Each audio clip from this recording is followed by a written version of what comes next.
नमस्कार। जैसा कि आप सब लोग जानते हैं, श्राद्ध पक्ष का समय अभी चल रहा है और बहुत से प्रश्न मेरे पास आए कि क्या एकादशी तिथि को श्राद्ध करना चाहिए, क्या एकादशी तिथि को श्राद्ध ना करके द्वादशी तिथि को श्राद्ध करें। पहले हम देखते हैं कि हमारी जो व्यवस्था बनाई गई है श्राद्ध पक्ष की, उसमें सारी तिथियां पहले से निर्धारित हैं, प्रथमा से लेकर अमावस्या तक। अब जब सब चीज़ें पहले से निर्धारित हैं तो एकादशी का श्राद्ध द्वादशी को कैसे किया जा सकता है। आप यदि एकादशी का श्राद्ध नहीं करते हैं, किसी के घर में किसी बुजुर्ग की यदि एकादशी के दिन देह त्याग होता है और यदि वह द्वादशी को श्राद्ध करता है, तो एकादशी को श्राद्ध न करके यदि द्वादशी को आप श्राद्ध करेंगे और उस समय आप संकल्प करेंगे, तो क्या द्वादशी का संकल्प करेंगे कि एकादशी का संकल्प करेंगे, जबकि ख़त्म तो एकादशी के दिन हुए हैं। देह त्याग उनने एकादशी को किया है, तो एकादशी का संकल्प द्वादशी तिथि में किस प्रकार करेंगे, यह तो संभव ही नहीं है। अब हम अपने शास्त्रों के, जो हमारे शास्त्रों में बताया गया है, उसको देखते हैं। कूर्म पुराण अध्याय 20 श्लोक 20 में आता है, एकादश्याम तथा रूपम ब्रह्म वर्चस्वनय सुतान। एकादशी को यदि हम श्राद्ध करते हैं तो श्राद्ध करने वाले व्यक्ति को अति सुंदर बालक मिलता है और धन धान्य से परिपूर्ण वो होता है। यहाँ बताया गया है कि एकादशी को श्राद्ध करना चाहिए। वायु पुराण में अध्याय 81 में आप देखें, वेदांश चैवान यात सर्वान प्राणासनम एन सस्व तथा एकादश्याम परम दानम। एकादशी का जो श्राद्ध किया जाता है, इसमें बताया गया है कि वह उससे बड़ा दान कोई हो नहीं सकता। यदि एकादशी का श्राद्ध नहीं किया जाता होता तो हमारे कूर्म पुराण और वायु पुराण में इस प्रकार का उल्लेख नहीं मिलता।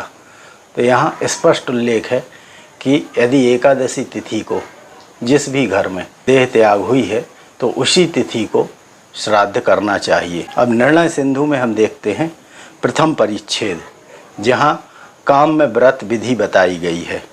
एकादश्याम श्राद्ध प्राप्यो उपवासो यदा नित्यम श्राद्धम नैमित्त्यम भवेत। निर्णय सिंधु में भी स्पष्ट रूप से कहा गया है प्रथम अध्याय में कि एकादशी को श्राद्ध करना चाहिए। मैंने अपने पिछले वीडियो में बताया कि जो हमारे पितर इन 16 दिनों में हमारी चौखट पर आकर निवास करते हैं, तो वो गंध के सहारे ही अपना भोजन ग्रहण करते हैं। अब एकादशी के दिन कुछ लोग कहते हैं कि मैं उपवास करता हूँ, तो आप उपवास करें, लेकिन जो पिंडदान होता है, तो चावल के पिंड बनाए जाते हैं, तो छूने का निषेध कहीं नहीं बताया गया है और ना ही ऐसा लिखा है हमारे शास्त्रों में कि एकादशी का श्राद्ध द्वादशी तिथि को किया जाए या चावल को वर्जित किया जाए। हेमाद्री आदि जहाँ भी लिखे गए हैं ये ग्रंथ, उनमें भी एकादशी के श्राद्ध को शास्त्र सम्मत बताया गया है।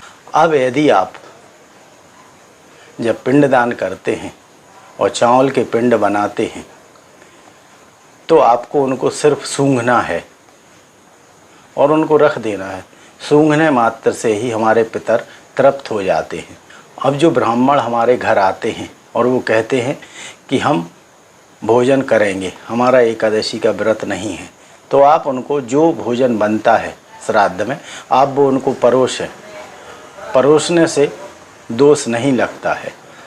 यदि कोई ब्राह्मण कहता है कि हमारा एकादशी का व्रत है, तो उसे व्रत वाला फलाहार आप उस समय करवा सकते हैं, परंतु ऐसा नहीं करना है कि कोई एकादशी को देह त्याग किया और आप द्वादशी तिथि या अमावस्या तिथि को उसका श्राद्ध करें, क्योंकि जिस तिथि को उसने देह त्यागी है, इतना शुभ दिन है और आप उस दिन को व्यर्थ जाने दें। एकादशी तिथि को जो भी देह त्यागता है उसको वैकुंठ की प्राप्ति होती है। अब वो तो अपना कार्य करके चला गया, बाकी जो आपको सांसारिक कार्य करने हैं, आपने द्वादशी तिथि को या अमावस्या तिथि को उसका श्राद्ध किया, तो जो आप उसके निमित्त श्राद्ध करते हैं उसको कोई फल नहीं मिलेगा। कई जगह हमने देखा है और यह प्रक्षेप आए हैं सुनने में कि एकादशी को श्राद्ध नहीं करना चाहिए।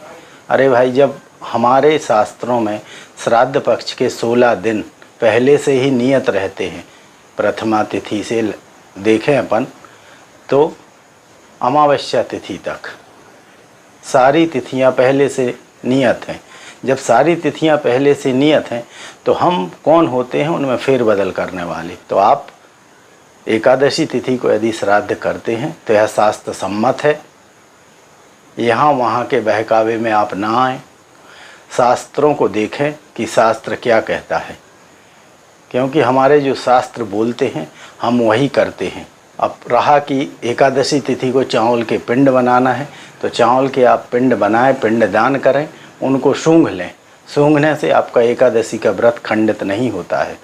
सूंघने मात्र से ही हमारे पितर तृप्त हो जाते हैं और पितर तृप्त हो गए तो आपको उसका फल भी मिलता है। तो मैंने आपको बताया कि हमारे शास्त्रों में जो शास्त्र सम्मत उपबंध बताए गए हैं वो एकादशी तिथि को बताए गए हैं।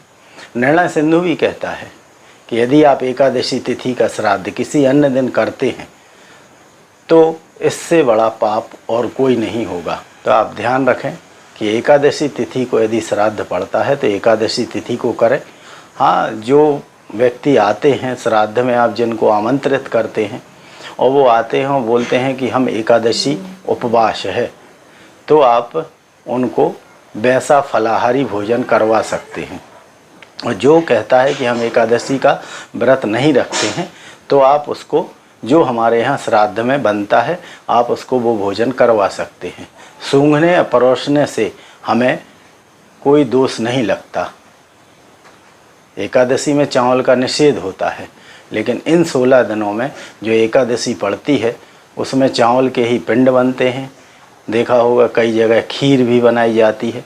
तो जो व्यक्ति उपवास नहीं करता वह उस भोजन को ग्रहण कर सकता है। और यदि करने वाला, श्राद्ध करने वाला व्यक्ति भी एकादशी उपवास रखता है तो यदि आप पिंड दान करते हैं और इन पिंडों को सूंघ लेते हैं तो सूंघने से आपके पितर तृप्त हो जाएंगे और आपको कोई दोष नहीं लगेगा। तो जो शास्त्र ने बताया वो मैंने आप लोगों को इस वीडियो के माध्यम से बता दिया। यदि आपको मेरा चैनल अच्छा लगा हो तो सब्सक्राइब करें, लाइक करें और शेयर करें। धन्यवाद।